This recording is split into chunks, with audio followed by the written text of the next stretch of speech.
시기 질투버리고 우리 서로 사랑해. 아름다운 마음들이 모여서 주의 은혜 나누며 예수님을 따라 사랑해야지. 우리 서로 사랑해. 하나님이 가르쳐주는 가지 내 이웃을 내 몸과 같이 사랑해요. 미움 같은 시기 질투 버리고 우리 서로 사랑해. 이 다음에 예수님을 만나면 우리 뭐라 말할까. 그때는 부끄러움 없어야지. 우리 서로 사랑해. 하나님이 가르쳐주는 가지 내 이웃을 내 몸과 같이 사랑해요. 미움 같은 시기 질투 버리고 우리 서로 사랑해. 오늘 미를 맞추며 드리는 예배도 좋겠다는 생각을 했었습니다. 내일 주일은 그런 예배를 드립니다.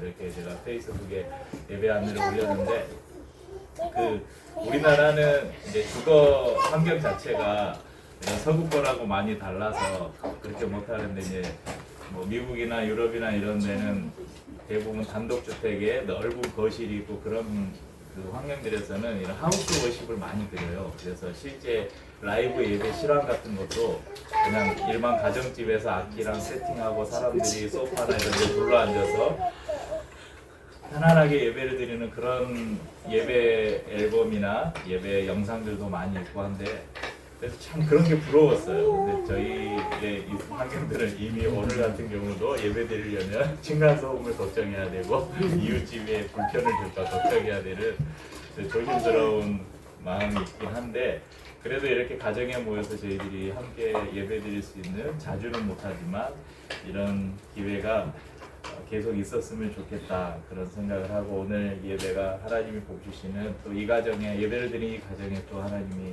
넘치도록 축복하신 예배가 될 수 있기를 바랍니다. 하나님께서는 시공간을 초월해서 계시는 분이시죠. 그래서 저희들이 모이는 장소와 시간에 관계없이 성경에 약속하신 대로 너희가 예수 그리스도의 이름으로 두세 사람이 함께 모이는 그곳에 내가 함께 하겠다 말씀하신 것처럼 오늘 저희가 모인 이 자리에 하나님이 함께 하시고 우리가 드리는 예배를 받으실 줄을 믿습니다. 예, 조금 더 좀 비좁고 조금 애들의 소리가 조금 더 소란스럽고 하겠지만 또 여러분 우리가 서로 몸을 부딪히고 또 조금 더 여러분 서로 눈을 바라볼 수 있고 예, 또 다른 사람의 이야기를 조금 더 가까이서 드릴 수 있는 이런 또 은혜가 있으니까 조금의 불편함을 우리가 감수하면서 감사로 우리의 불편함들을 바꾸었으면 좋겠습니다. 네, 이사 예배 드리면 원래 그 가정에 어떤 말씀을 이렇게 축복의 말씀을 함께 나눌까 이런 고민하는데 그냥 그 요한계시록 그 7교회를 살피게 된 계기도 우리 처음 신방을 하면서였고 그래서 계속 제가 살피는 이 도아디라 교회 네 번째 교회에 대한 말씀을 살피면서 이 가운데서 또 이 가족에 주시는 또 저희에게 주시는 축복의 말씀이 있어서 계속해서 저희가 진행해 나가고 있는 7교회의 말씀을 함께 나누려고 합니다. 오늘 네 번째 교회인데요. 도아디라는 지난번에 저희가 살펴본 버가모 지역에서 동남쪽으로 64km 정도의 지점에 위치한 이 도시의 특징은 공업도시라는 겁니다. 지금 터키 지명으로 아키사르라고 부르는데요. 아니 사도행전 16장 14절 15절에 보면 한 여인의 이름이 나와요. 두아디라시에 있는 이 두아디라라는 지역 이름이 나오는데 두아디라시에 있는 자세 곶감 장사로서 하나님을 섬기는 루디아라 하는 한 여자가 말을 듣고 있을 때 주께서 그 마음을 열어 바울의 말을 따르게 하신지라 그와 그 집이 다 세례를 받고 우리에게 청하여 이르되 만일 나를 주 믿는 자로 알거든 내 집에 들어와 요하라고 강권하여 머물게 하니라. 우리가 보통 자주장사라고 알고 있는 루디아 앞에 항상 수식어가 자주장사. 이 자주장사는 자주새 옷감을 만들어서 파는 그런 섬유 산업에 종사하는 여인이었어요. 이 여인이 예수를 믿고 사도 바울을 굉장히 많이 섬겼던 것이 성경에 기록되어 있습니다. 아마 이 루디아도 이 두아디라 교회의 한 일원인 것으로 우리가 생각됩니다. 또 이 두아디라 지역은 이 청동, 구리 이런 것들을 재련하는 재련 사업이 발전했다는 그런 기록이 있습니다. 그래서 공업들이 발달했기 때문에 여기 산업이 발달한다 그러면 그 안에서 뭐가 생기냐면 요즘도 그렇게 다르지 않은데 무슨 협동조합, 무슨 협회, 여러 산업들이 발달하면 그 안에는 그 같은 업에 종사하는 사람들의 이권이나 이런 것들을 보호하고 또 그런 친목을 도모하기 위해서 이제 길드라고 부르는데요. 조합. 이런 길드가 많이 생겼습니다. 그런데 지금도 뭐 많이 다르질 않겠지만 당시에 이렇게 신전들이 있고 우상을 섬기고 황제 숭배를 하는 그 시대의 문화 가운데 요즘은 조금 문화적인 차이는 있겠지만 요즘도 무슨 협회 이런데 여러분 뭐 수련회를 한다. 무슨 뭐죠? 세미나를 한다. 무슨 워크숍을 한다. 그러면 뭐예요? 가서 먹고 마시고 그러잖아요. 그런데 이런 방식이 야 큰일 났다. 야 그건 안 되는데. 그건 좀 강한데. 네. 근데 그 당시에는 여러분 그 우상을 섬기는 문화가 만연한 그 시대에 이런 그 우리 협회에 우리 조직의 풍요와 번영과 발전을 위해서 뭘 하겠어요? 제사를 드리겠죠. 모여서 뭐 먹고 마시고 놀겠지만 그 가운데로 반드시 포함되는 게 그들이 섬기는 신들에게 제사를 드리는, 그리고 제사의 행위에는 반드시 또 뭐가 따라오냐면 음란한 것들이 같이 따라왔다는 거죠. 이 세트로 묶여 다녔다는 것입니다. 그래서 오늘 그 보내는 편지 서두에 보면 예수님을 항상 소개하고 있잖아요. 예수님은 어떻게 소개하냐면 눈이 불꽃 같고 그 발이 빛난 주석과 같은 하나님의 아들. 그러니까 눈이 불꽃 같다는 것은 모든 것을 감찰해서 보고 계신다 이것이고요. 그 발이 빛난 주석과 같다 그랬잖아요. 주석과 같다는 것은 이 지역이 이 구리와 청동 재련 사업이 발달한 지역이기 때문에 예수님이 주석, 견고한 이 반석 위에 서신 분이라고 그렇게 소개를 하고 있고, 하나님의 아들이라고 표현했는데 이 두아디라 지역에서는 이들이 섬기는 신이 있었는데 그 섬기는 신이 아폴로 신, 정확한 명칭은 아폴로 티림네우스, 이 재련을 주관하는, 그러니까 그 산업을 주관하는 신이었다고 그래요. 근데 이 아폴로 신의 아들이 아들로 칭하는 사람이 누구였냐면 로마 황제였어요. 그러니까 당시에 로마 황제는 신의 아들로 그렇게 지칭을 했잖아요. 그래서 화폐에도 이 아폴로 신과 로마 황제의 상이 같이 그 지역 화폐에 들어있는 그런 문화에서 예수님은 자신을 로마 황제는 아폴로 신의 아들이라고 하지만 예수님은 하나님의 아들이시다 이렇게 선언하고 있습니다. 오늘 여러분 매도 먼저 맞는 것이 낫다 이런 말이 있듯이 오늘은 순서를 좀 바꿔서 책망의 말씀을 먼저 듣고 이제 마지막을 우리 축복으로 마무리하려고 합니다. 20절에 보면 내게 책망할 일이 있노라. 자칭 선지자라 하는 여자 이세벨을 내가 용납함이니 그가 내 종들을 가르쳐 깨어 행음하게 하고 우상의 제물을 먹게 하는도다. 조금 전에 설명드린 것처럼 왜 하면 왜 그래? 뭐죠? 아 그래? 네. 공업도시라고 말씀드렸죠. 그리고 그 안에 여러 길드 협회들이 있었고 그 안에서는 다양한 제사, 종교적이든 유사 종교적이든 비종교적이든 여러 가지 의식들이 있었는데 그 의식들 안에 꼭 행해지는 것들이 자신들이 믿는 신에게 복을 내려달라고 제사하면서 다양한 종교적인 의식을 했다는 것입니다. 그런데 그런 일들이 대부분 기독교 문화 이렇게 비춰보면 어떻겠어요? 다 반기독교적인 문화예요. 교회의 가르침과 대비되는 왜? 돌려. 거기 간다고? 하지마. 여기 있어. 여기 있다. 절기돼요. 네. 잠깐 어디까지 했지? 네. 그리고 그런 일들을 조장하는 인물이 있었는데 그 인물이 오늘 성경에는 이세벨이라는 여인으로 나옵니다. 이세벨은 성경 전체를 통틀어서 가장 악독한 여자, 가장 나쁜 여자의 대명사가 누구냐면 이세벨이죠. 이스라엘의 7대 왕이었던 아합 왕의 왕비였는데 자신이 섬기던 그 바알 신을 이스라엘 안에 끌고 들어와서 이스라엘이 우상을 섬기게 만들고 또 그 엘리야 선지자를 죽이려고 날마다 찾아다니던 그 여자가 바로 이 이세벨 왕비였습니다. 그러니까 두아디라 교회 안에도 이세벨과 같은 여인이 있었다. 그러니까 이세벨이라는 이 여자가 어떤 특정한 인물을 지칭하는 이세벨이라는 진짜 이름인지 아니면 그 악독한 여자의 상징인 이세벨을 이 상징적으로 표현한 건지는 자세히 알 수 없지만 이런 이세벨과 같은 여자가 교회 안에 들어와서 사람들을 미혹하고 행음하게 하고 하나님의 말씀에서 떠나게 만들었다, 그렇게 기록하고 있습니다. 그러니까 저희가 이전에 살폈던 뭐 발람의 교훈, 니골라당의 교훈, 이런 교훈들과 같은 맥락의 사람으로 볼 수 있습니다. 그래서 이 교묘하게 교회 안에 들어온 사람들의 가르침을 통해서 이 복음이 왜곡되고 복음 안에 있는 자유가 왜곡되어서 종교적인 윤리적인 방종에 빠지도록 만들었습니다. 생각해보시면 두아디라 교회 성도들도 당연히 그런 여러 산업들에 종사하고 있었을 것이고 또 자신들이 속한 그런 협회 이런 것들이 있었겠죠. 그리고 그 가운데 행해지는 여러 우상을 섬기는 의식들에 이들도 어쩔 수 없이 참여해야 했을 것입니다. 그러나 신실한 그리스도인이라면 내가 이것을 어떤 피해나 보복을 감수하고서라도 내가 이것을 거부하겠다 이렇게 할 수 있겠지만 좀 그렇게 쉬운 일이 아니잖아요. 괜찮아.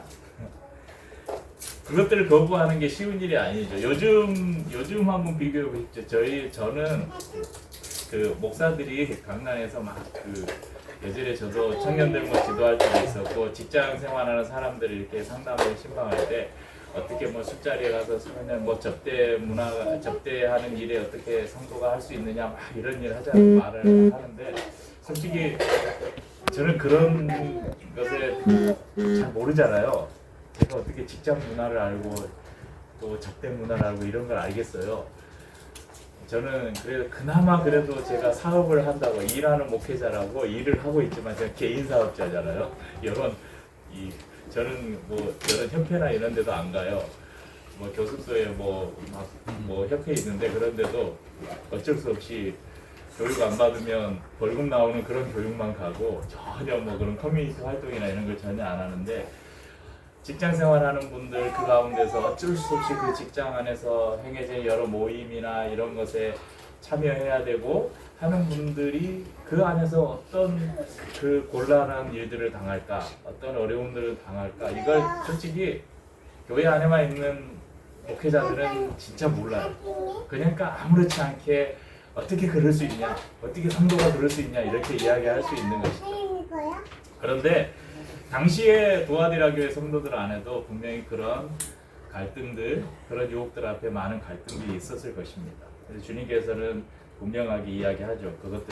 그것들에 빠지지 말고 또 그것들에서 혹시 실수하여 빠졌다면 속히 회개하고 돌이키라고 이야기합니다. 오늘 예수를 믿지 않는 그 사람들 안에서 살아가는 직장인들, 그리고 예수를 믿지 않는 많은 친구들 그 사이에서 지내는 우리 학생들, 여러분들이 속한 다양한 모임 속에서 그리스도를 따르는 삶과 반대되는 많은 요구들이 있을 것입니다. 그리고 그런 유혹들 앞에서 마치 그 이세벨이 당시에 성도들을 그렇게 미혹한 거예요. 야, 너 예수 믿고 구원받지 않았냐? 잠깐 그렇게 한다고 뭐 어때? 괜찮아. 용서해 주실 거야. 하나님이 사랑이 많으신 분이잖아. 너가 짓는 죄를 하나님은 다 용서해 주실 거야. 그렇게 사람들을 미혹했다는 거죠. 그래서 성도들은 거기서 넘어가고 결국은 하나님을 떠나고 복음에서 멀어져가는 그런 삶을 살게 되었다는 것입니다. 오늘도 우리에게 사단은 더 교묘한 방법으로 우리를 미혹합니다.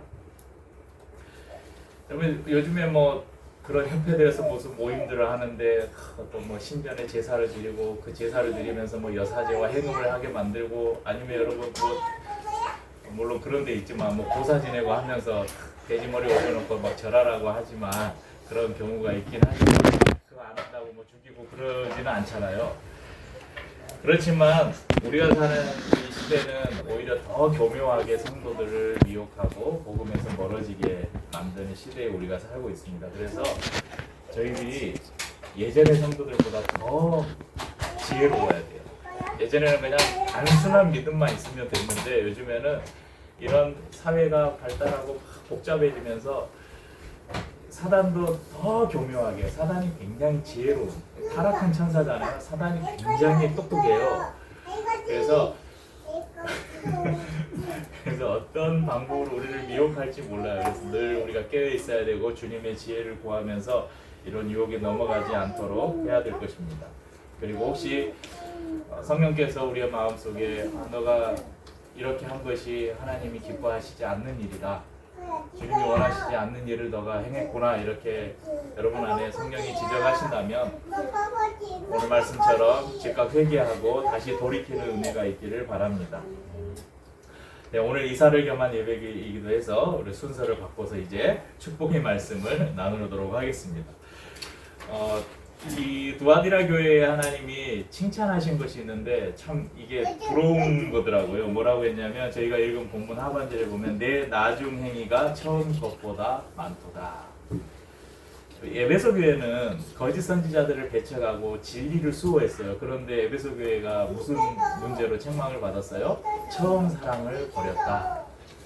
처음 그 주님과의 뜨거웠던 사랑을 너희가 버렸다고 책망받았잖아요. 그런데 반대로 두아디라 교회는 주님을 향한 사랑과 믿음과 섬김과 인내가 나날이 더해갔다, 이렇게 칭찬을 하고 있습니다. 오늘 이산 우리 저는 이제 우리 하빈이 이 가정에 이런 은혜가 있기를 축복합니다. 주님을 향한 사랑이 오늘보다 내일, 내일보다 모레 더 깊어지는 은혜가 있기를 축복합니다.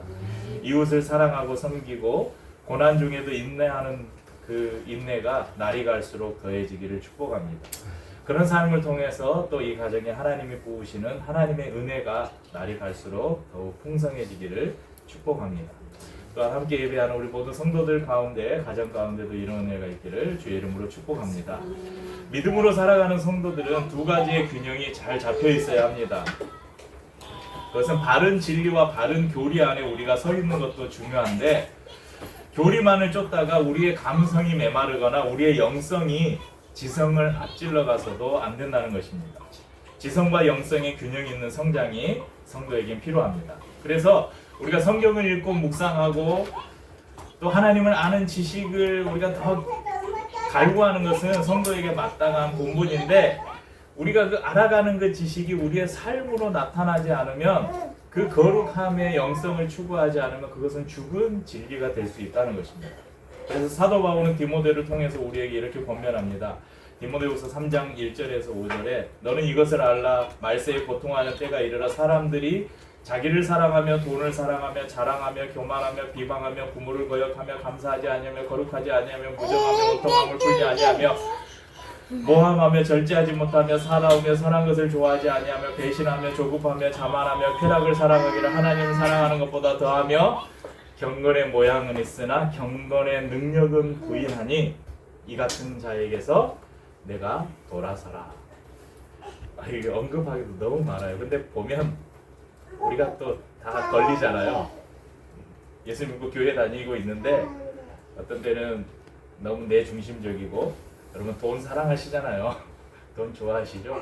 어떤 때는 참 교만해지기도 하고 다른 사람 비방하고 뒤에서 헐뜯고, 그럼 부모님 말씀 안 듣고 때로는 부모님께 대들기도 하고, 매사에 감사할 줄 모르고 거룩하지도 않고, 때로는 저 정없는 사람 하는 소리도 듣고, 누구 한번 미워하면 그 원한이 풀리지 않기도 하고, 다른 사람 모함하고 절제하지 못하고 사납고 착한 일 하는 거 싫어하고, 다른 사람 배신하고 성격 급하고 잘난 체하고, 잠시 즐거움을 하나님보다 더 사랑하는 삶.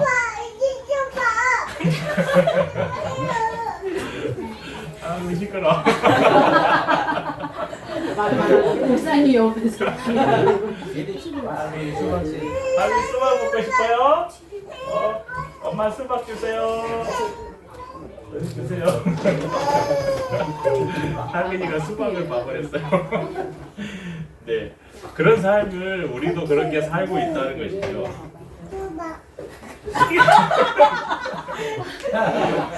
여러분, 이 사도 바울이 디모데에게 한 이 교훈은 예수 안 믿는 사람에게 주신 말씀이 아니에요. 예수 믿는 성도들에게 주시는 권면이거든요. 그러니까 무슨 말이에요? 성도들이 그런 삶을 산다는 거예요.